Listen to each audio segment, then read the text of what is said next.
Dear viewers, Newton drawing tone চ্যানেলের পক্ষ থেকে আমি রশিদ নিউটন আপনাদেরকে সাদর সম্ভাষণ জানাচ্ছি। চিত্রশিল্প এমন একটি শিল্প যেটির মাধ্যমে আমাদের মনের ভাব যেমন প্রকাশিত হয়, তেমনি আমাদের ভাবনাও কিন্তু বিকশিত হয়। অর্থাৎ আমরা যা আমাদের অন্তর্লোকে যে ছবিটি ভাসছে সেটি কিন্তু আমি ক্যানভাসে অর্থাৎ কাগজে ফুটিয়ে তোলবার কিন্তু চেষ্টা করি। তো চলুন দেখা যাক আজকে আমাদের আয়োজনে কোন ছবিটি আমরা আঁকতে চলেছি।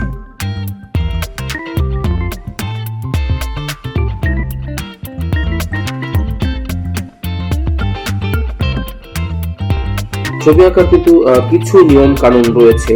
অর্থাৎ যারা জাত শিল্পী তারা কিন্তু আসলে তাদের ভেতরের প্রতিবিম্বটাকে কাগজে ফুটিয়ে তোলার চেষ্টা করে, তাতেই একটি সুন্দর ছবি হয়ে যায়। তবে কিছু নিয়ম কানুন কিন্তু রয়েছে, আর্টেরও কিন্তু কিছু গ্রামার রয়েছে। আমরা যেমন ছোটবেলায় অ আ ক খ শিখে কিন্তু আমরা পড়তে শিখেছি, লিখতে শিখেছি, আর্টেরও তেমন কিছু নিয়ম কানুন রয়েছে। আমরা আমাদের ড্রয়িং গুলোর মধ্যে দিয়ে সেই গ্রামার গুলো আপনাদেরকে দেখিয়ে দেবার চেষ্টা করব, শিখিয়ে দেবার চেষ্টা করব, একসঙ্গে শিখবার চেষ্টা করব।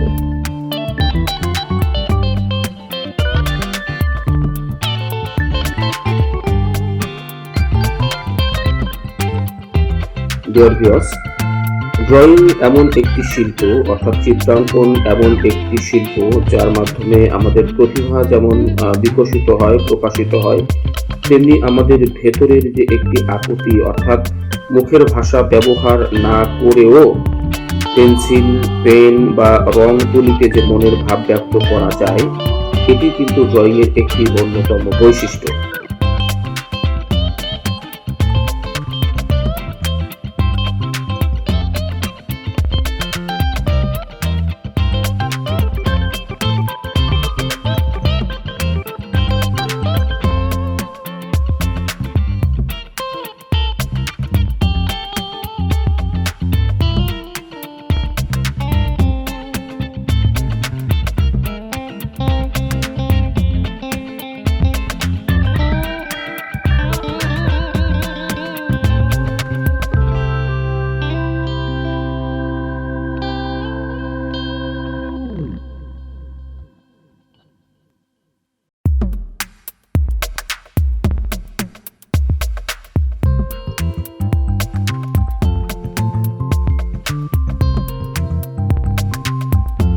ডিয়ার ভিউয়ার্স, শেষ হয়ে এলো আমাদের আজকের ড্রয়িং।